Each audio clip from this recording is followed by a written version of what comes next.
Salam, selamat pagi Bapak Ibu Saudara-saudari yang diberkati oleh Tuhan. Renungan Senin 8 April 2024 dengan tema kesombongan rohani. Teks Lukas pasal 9 ayat 46 hingga ayatnya yang ke-48. Perenungan kita pagi ini sangat menarik untuk kita renungkan dan kita pelajari dalam perjalanan iman kita. Terkadang hal rohani pun bisa iblis gunakan untuk menjatuhkan kita dengan cara menyombongkan diri kita. Merasa kita lebih tinggi dari orang lain dan mengakibatkan kita menjadi orang yang sulit bergaul dengan siapa saja yang selayaknya dapat menjadi bagian dari lingkungan atau komunitas kita. Bapak Ibu Saudara-saudari yang diberkati oleh Tuhan, konteks dalam perenungan kita di pagi ini ialah ada di antara murid Yesus bertanya kepada Tuhan Yesus mengenai siapa yang terbesar di antara mereka. Dan hal ini menjadi pertengkaran sesama murid. Apa yang ada di pikiran kita saat ini?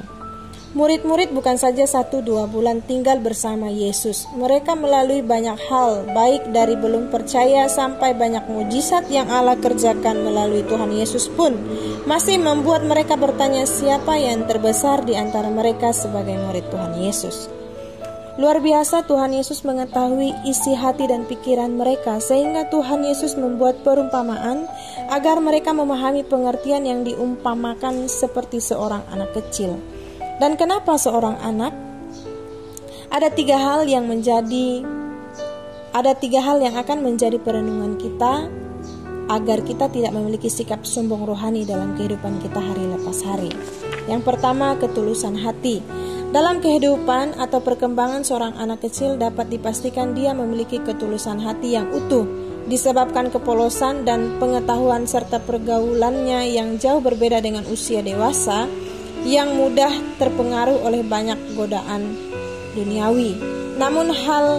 Namun dari hal ini kita mau belajar akan ketulusan seorang anak kecil yang benar-benar murni tanpa tipuan serta maksud tertentu.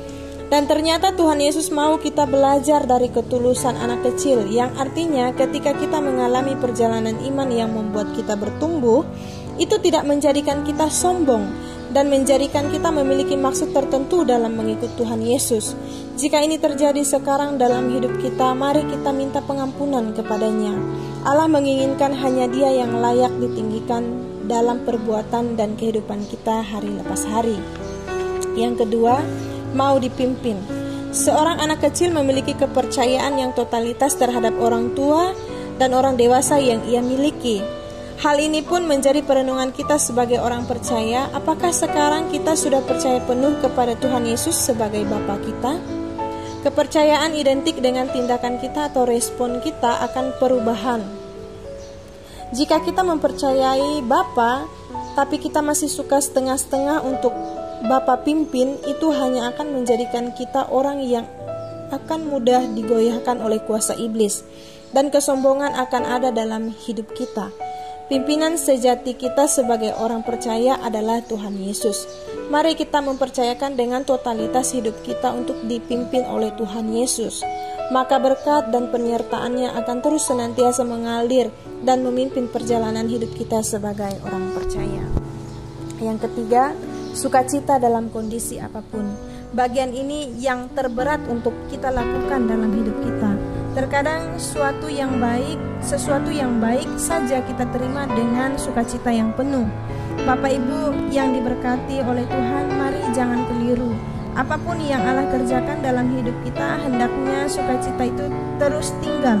Dan sukacita dari Tuhan Yesus menguasai kehidupan kita dan menjadikan Tuhan Yesuslah yang menjadi terbesar dalam kehidupan kita, bukan kita sendiri.